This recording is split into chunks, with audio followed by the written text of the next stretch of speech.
This is huge as an NHL insider revealed a massive Oilers contract update that could have serious implications if the Oilers are not careful. All that more today on Oilers Digest as we also reveal the Oilers where they rank in terms of their off-season moves. All that more today on Oilers Digest. But first, if you're enjoying the channel, folks, make sure you subscribe here to the channel, as 85% of you have not yet subscribed here to Oilers Digest. For any and all Oiler news, Oilers Digest is the place to get your Oiler fill. Now, without further ado, folks, you all saw Connor McDavid in the intro there. What could be surrounding him? The question is have to it's got to be asked here. With is there a chance that the Edmonton Oilers could lose out on a future involving Connor McDavid? There, as we all saw last night, Connor McDavid and Leon Draisaitl crashed a beer league game in Newmarket, Ontario, which is Connor McDavid's hometown, but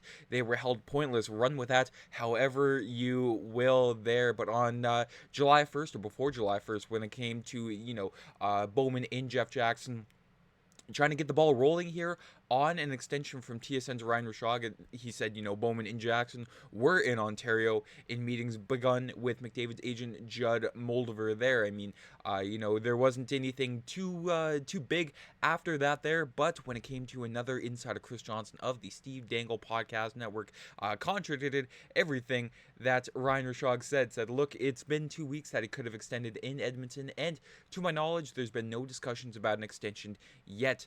That being said, I think it's a 5-minute phone call if his agent Judd Moldover wants to do a contract with the Oilers. It's just a matter of getting the other side in filling in the numbers there. Now we'll look into another timeline there. I mean, a timeline that I never want to see, but a McDavidless timeline. And Chris Johnson said, there are multiple teams that are, thinking about clearing space, or, just at least thinking about the future if they were ever able to land Connor McDavid. Said obviously there's 31 teams that would like to have him, but there's probably 10 teams that would think they'd be in the running if they ever got a chance. We all know there's no negotiation. He's going to pick his terms more or less. So it's about everything else around that, saying we can make you the highest paid player in the game, and this is why we're going to win, and this is our plan. Not just those 10 teams, but also the Oilers. McDavid said the Oilers have to sort of lay out a plan to him to see, if this team can be, successful year after year. We've seen it twice in a row there in 2024, in 25, but he wants to make sure that the Oilers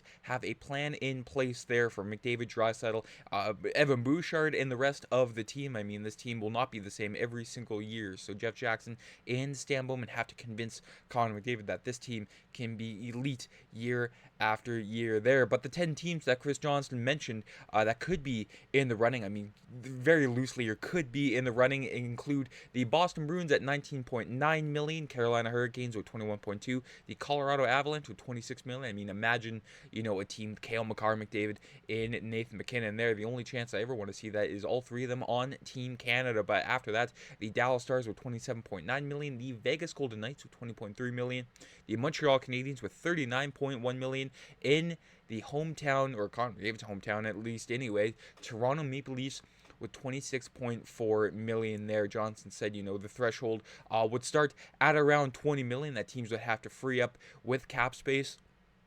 But again, there is not a bad team on this list. I mean, the Boston Bruins, sure, but they always seem to climb back, out of a bad hole there. But again, every single one of these teams either on the rise. We all saw the Montreal Canadiens make the first round of the Stanley Cup playoffs this year after that long drought there. But every other team, I mean, Vegas and the Pacific would be dangerous, and he would make every single one of these teams much more dangerous. But the Oilers, fortunately, in 2026, on July 1st of that year, will have almost $45 million of cap space there. So with the cap going up, it only does the Oilers much more favors than you could ever ask for when you're trying to get the numbers crunched together there. But McDavid with almost $45 million of cap space, I'm not really worried whatsoever there. It's just up to the Oilers to get the ball rolling and get something done with McDavid there. But Gene Principe of Sportsnet, everybody's favorite pun master there, he is not worried about McDavid leaving at all. Said, I'm really confident. I just saw a guy who's given everything and then some. Even in that heartbreak, McDavid didn't lash out or hint at leaving. Instead, he told fans, stick with us because for all of us, it's going to pay off.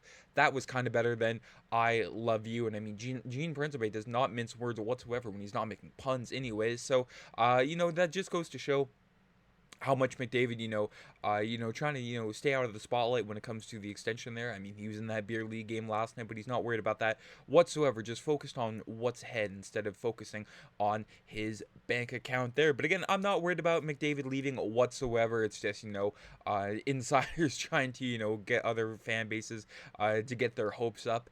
And eventually, when McDavid does sign that extension, they will all come crashing down there. But for the Oilers this summer, it looks like they may be done for the rest of the summer before the waiver wire starts to heat up before the start of the season there. But let's see where they rank in all 32 franchises and how they've done since the start of free agency or there on July 1st. And the number guys weigh in when it comes to the Oilers, and again where they rank in all 32 franchises, how they've done this summer there with Dom Lucian. I struggled through that one, folks, but Dom's rankings of which NHL teams improved the most this off season there, in the Oilers coming in at 4th last there, 29th in the NHL. You can see the in the outs there, adding Andrew Mangiapane, Ike Howard, Curtis Lazar, losing Evander Kane, Victor Arvidsson, Connor Brown, Corey Perry, John Klingberg, in Jeff Skinner, even though he was not listed here in the Oilers. Only a couple teams behind them, including the Winnipeg Jets at 30th, the Toronto Maple Leafs at 31st, and the Los Angeles Kings at 32nd there. I mean, adding Cody Ceci on that contract, Brian Dumoulin, Joel Armia, Corey Perry. I mean, Corey Perry on the Los Angeles Kings will look weird there. But, again, Ken Holland running that team, I didn't expect any less from him in the Los Angeles Kings. But why did the Oilers come in at 29th? Dom weighs in for the Oilers. Everything hinges on their two rookies. They need one or both of Ike Howard and Matthew Savoy to be good from the jump. That's because a lot of their forward depth has been turned over this summer. Gone are Evander Kane, Victor Arvidsson, Connor Brown, and Corey Perry, all of whom look like serviceable middle six talents. In their place is only Andrew Mangiapane, who could have had some upside in a bigger role, but is coming off of a down year with the Capitals. The Oilers have lost a lot on paper. They're still an elite team, but how Edmonton responds internally, I should say, with the rookies as focal points, will dictate how far the Oilers can go this season, which, is quite a turnaround from last year.